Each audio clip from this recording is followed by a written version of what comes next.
नमस्कार। आज हम जूझ नामक पाठ का एमसीक्यू आपके समक्ष लेकर प्रस्तुत हुए हैं। जूझ पाठ के लेखक का नाम है आनंद यादव और प्रश्न नंबर 1, आनंद यादव का जन्म किस सन में हुआ था?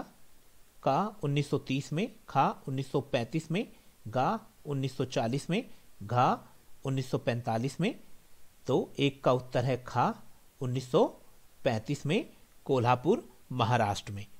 अब यहाँ पर हमने आपको उत्तरों को स्पष्ट करने के लिए लाल रंग में यहाँ पर हमने रेखांकित भी किया है और उसको आपको बताने का भी प्रयास किया है इन लाल रंग के माध्यम से। आप चाहें तो आवाज को म्यूट करके भी इन प्रश्नों को पढ़कर स्वयं उत्तरों को हल कर सकते हैं। प्रश्न नंबर 2, आनंद यादव का पूरा नाम क्या है? का आनंद रत्न यादव, खा आनंद शेखर यादव, गा आनंद कुमार यादव, घा आनंद चमन यादव। तो इसका उत्तर है का आनंद रत्न यादव। प्रश्न नंबर 3, जूझ नामक उपन्यास को साहित्य अकादमी पुरस्कार से किस सन में सम्मानित किया गया था? का 1955 में, खा 1960 में, गा 1990 में, घा 1965 में। तो इसका उत्तर है गा 1990 में। जूझ नामक इस आत्मकथात्मक उपन्यास को साहित्य अकादमी पुरस्कार से सम्मानित किया गया था। साहित्य अकादमी पुरस्कार भारतीय संविधान में उल्लिखित 22 भाषाओं की श्रेष्ठ रचनाओं को भारत सरकार के द्वारा प्रतिवर्ष दिया जाता है और 2 भाषाएं ऐसी भी हैं जो संविधान में उल्लिखित नहीं है लेकिन उनकी रचनाओं को भी ये साहित्य अकादमी पुरस्कार से सम्मानित किया जाता है। एक है अंग्रेजी और दूसरी है राजस्थानी। तो टोटल हो गया 24 भाषाओं की रचनाओं को साहित्य अकादमी पुरस्कार से सम्मानित किया जाता है। 22 हमारे संविधान में उल्लिखित है और 2 भाषाएं अतिरिक्त हैं, एक अंग्रेजी और दूसरी राजस्थानी। प्रश्न नंबर 4, जूझ का अर्थ होता है का खेल, खा संघर्ष, गा उत्साह, घा प्रशंसा। तो प्रश्न नंबर 4 का उत्तर हो गया खा संघर्ष। प्रश्न नंबर 5, किशोर वय आनंद का मन किसके लिए तड़पता था? का खेलने जाने के लिए, खा स्वादिष्ट भोजन के लिए, गा बाजार जाने के लिए, घा पढ़ने और पाठशाला जाने के लिए। तो इसका उत्तर है घा पढ़ने और पाठशाला जाने के लिए। प्रश्न नंबर 6, लेखक किसे दादा कहकर बुलाता था? का पिता को, खा भाई को, गा मामा को, घा दत्ताजी राव को। तो यहां पर 6 का उत्तर है का अपने पिता को लेखक दादा कहता था। प्रश्न नंबर 7, लेखक के पिता का व्यक्तित्व कैसा था?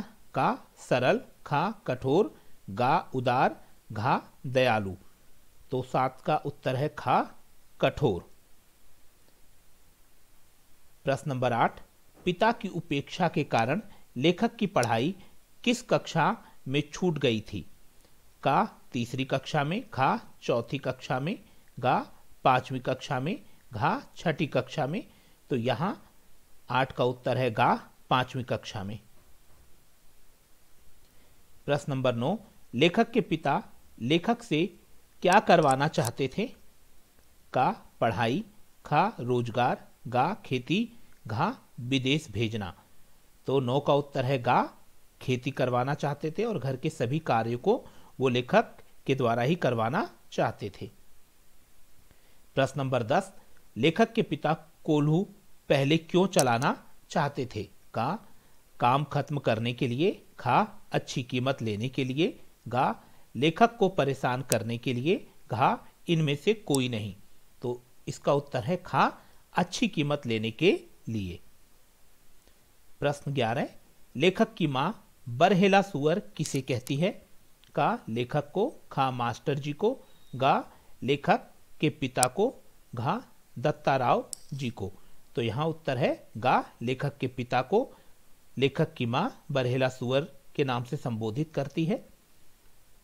प्रश्न नंबर 12, आनंद यादव द्वारा दत्ताजीराव देसाई से अपने आने की बात गुप्त रखने के अनुरोध के पीछे क्या भाव था?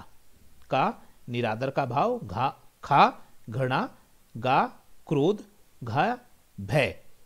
तो 12 का उत्तर है घा भय, क्योंकि लेखक को डर था कि दत्ताजीराव यदि सही बात बता देंगे तो शायद लेखक को उसका पिता मारे पीटे, इसलिए उन्होंने अनुरोध किया कि वो यह ना बताएं कि वो किस काम से यहां आए थे। प्रश्न नंबर 13, गांव के सबसे प्रभावशाली व्यक्ति कौन थे? का लेखक के पिता, खा मास्टर जी, गा दत्ताजीराव सरकार, घा आनंद यादव। तो 13 का उत्तर है गा दत्ताजीराव सरकार, जो कि गांव के मुखिया थे और इन्हीं के कहने पर लेखक के पिता ने लेखक को स्कूल भेजना प्रारंभ किया। प्रश्न नंबर 14, देसाई सरकार का बुलावा लेखक के पिता के लिए कैसी बात थी? का शर्म की बात थी, खा सम्मान की, गा अपमान की, घा अहंकार की। तो 14 का उत्तर है खा सम्मान की। प्रश्न नंबर 15, 5वीं कक्षा की तैयारी लेखक कितने महीने में कर लेने का विश्वास दिलाता है? का 2 महीने में, खा 3 महीने में, गा 4 महीने में, घा 5 महीने में। 15 का उत्तर है का 2 महीने में। तो हमें ये देखते हैं कि जूझ के लेखक आनंद यादव हैं, ये उन्हीं की आत्मकथा है, तो इसीलिए यहां पर हम लेखक यानी आनंद यादव की ही बात कर रहे हैं। प्रश्न नंबर 16, कक्षा का सबसे शरारती बच्चा कौन था?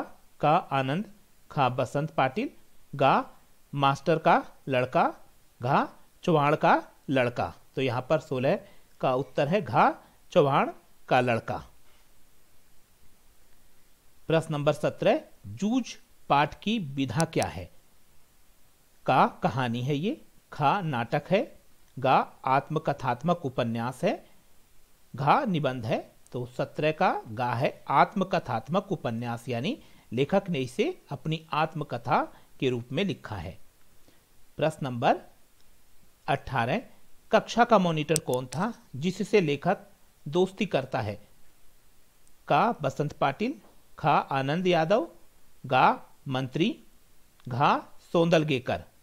तो 18 का उत्तर है का बसंत पाटिल, जिससे लेखक ने दोस्ती की थी। प्रश्न नंबर 19, आनंद के कक्षाध्यापक का क्या नाम था और वह क्या पढ़ाते थे? का सोंदलगेकर मराठी शिक्षक, खा मंत्री गणित शिक्षक, गा उपर्युक्त दोनों, घा इनमें से कोई नहीं। तो 19 का उत्तर है खा मंत्री नामक टीचर थे जो कि गणित पढ़ाते थे। प्रश्न नंबर 20, लेखक को कविता करने की प्रेरणा किससे मिली? का मंत्री मास्टर से, खा आनंद के पिता से, गा मास्टर सोंदलगेकर से, घा दत्ताजी राव सरकार से। तो 20 का उत्तर है गा मास्टर सोंदलगेकर से, जो कि मराठी के शिक्षक थे। प्रश्न नंबर 21, विद्यालय समारोह में आनंद से क्या कार्य करवाया गया? का कविता पाठ, का गायन करवाया गया, खा कहानी पाठ करवाया गया, गा भाषण, घा इनमें से कोई नहीं। तो 21 का उत्तर है का कविता पाठ का गायन करवाया गया। 22 प्रश्न नंबर, वे प्राय छड़ी का उपयोग नहीं करते थे, यह बात किसके संबंध में कही गई है? का मास्टर सोंदलगेकर के, खा मास्टर मंत्री के, गा लेखक के पिता के विषय में, घा दत्ताराव जी के विषय में। तो 22 का उत्तर है खा मास्टर मंत्री के विषय में कही गई है, जो कि आनंद यादव के कक्षाध्यापक थे और गणित विषय पढ़ाते थे, और वो छड़ी का उपयोग ना करके बल्कि अपने हाथों से ही बच्चों की पिटाई कर दिया करते थे, जिससे कक्षा में अनुशासन बना रहता था। प्रश्न नंबर 23, कभी भी अपने जैसा हाड़ मांस का, क्रोध लोभ का मनुष्य ही होता है, मैं भी कविता लिख सकता हूं, आनंद को ऐसा कब लगा? का जब आनंद स्वयं कविता करने लगे, खा जब लेखक ने सोंदलगेकर मास्टर से पहली बार कविता सुनी? गा, जब मास्टर सोंदलगेकर ने कवियों के चरित्र व उनके संस्मरण सुनाए। घा, उपर्युक्त सभी। तो 23 का उत्तर का, खा, गा जो ऊपर बताए गए हैं ये तीनों ही बातें लागू होती हैं, इसलिए इसका उत्तर है घा, उपर्युक्त सभी। प्रश्न नंबर 24, लेखक अपनी कविताएं किस तरह लिखकर अभ्यास करता था? का, लकड़ी से भैंस की पीठ पर। खा, कंकड़ से पत्थर की शिला पर। गा, पेंसिल से कागज पर। घा, उपर्युक्त सभी। तो हम ये देखते हैं कि 24 का जो ऑप्शन है का, खा, गा ये तीनों ही लागू होते हैं और ये तीनों ही बातें सही हैं। तो इसका उत्तर है घा, उपर्युक्त सभी, यानी ऊपर बताई गई सभी बातें यहां पर लागू होती हैं और इसीलिए इसका उत्तर है घा। प्रश्न 25, कविता के प्रति लगाव के बाद आनंद की धारणा में क्या बदलाव आया? का, वह अकेलेपन को अच्छा मानने लगा। खा, वह हंसी मजाक करने लगा। गा, वह कामचोर हो गया। घा, वह ज्यादा खेलने लगा। तो 25 का उत्तर है का, वह अकेलेपन को अच्छा मानने लगा क्योंकि अकेले रहकर वह कविता का अभ्यास कर सकता था। प्रश्न नंबर 26, लेखक को मां के अलावा आनंदा कहकर कौन बुलाता था? का, लेखक के पिता। खा, बसंत पाटिल। गा, मास्टर जी। घा, इनमें से कोई नहीं। तो यहां पर 26 का उत्तर है गा, मास्टर जी लेखक को आनंदा कहते थे। प्रश्न नंबर 27, अनेक छंदों की लय, गति, ताल उन्हें अच्छी तरह आते थे। पहले वह एकाध कविता गाकर सुनाते थे, फिर बैठे बैठे अभिनय के साथ कविता का भाव ग्रहण कराते थे। उपर्युक्त कथन किसके संबंध में कहे गए हैं? इसका ऑप्शन है का, सोंदलगेकर मास्टर के संबंध में। खा, मंत्री मास्टर के संबंध में। गा, बोरकर मास्टर के संबंध में। गा, आनंद यादव के संबंध में। तो यहां उत्तर है का, सोंदलगेकर जो मराठी शिक्षक थे उनके संबंध में ये बातें स्वयं आनंद यादव ने कही हैं। प्रश्न नंबर 28, मेरी ही पाठशाला मुझे चोंच मार मार कर घायल कर रही थी, किसका कथन है? का, बसंत पाटिल का। खा, चौहान का। गा, आनंद यादव का। घा, मंत्री मास्टर का। तो यहां हम देखते हैं कि 28 का उत्तर गा है, आनंद यादव का यह कथन है जब वो प्रथम बार कक्षा में गए थे और उनके साथ कक्षा में बुरा बर्ताव किया गया था, तो उस वाक्यों को उन्होंने इस तरीके से व्यक्त किया। प्रश्न नंबर 29, कविता के प्रति लगाव के बाद लेखक को अकेलापन क्यों अच्छा लगने लगा? का, अकेले में कविता ऊंची आवाज में गाई जा सकेगी। खा, किसी भी तरह का अभिनय किया जा सकेगा। गा, कविता गाते गाते नाचा जा सकता था। घा, उपर्युक्त सभी। तो 29 के जो उत्तर हैं का, खा, गा ये तीनों ही विकल्प लागू होते हैं, इसलिए उत्तर है इसका घा, उपर्युक्त सभी। ऊपर जो बातें बताई गई हैं वो सही हैं। प्रश्न नंबर 30, आनंद यादव की मां उन्हें कहां तक पढ़ाना चाहती थी? का, 5वीं कक्षा तक। खा, 6ठी कक्षा तक। गा, 7वीं कक्षा तक। घा, 8वीं कक्षा तक। 30 का उत्तर है गा, 7वीं कक्षा तक आनंद यादव की मां आनंद यादव को पढ़ाना चाहती थी।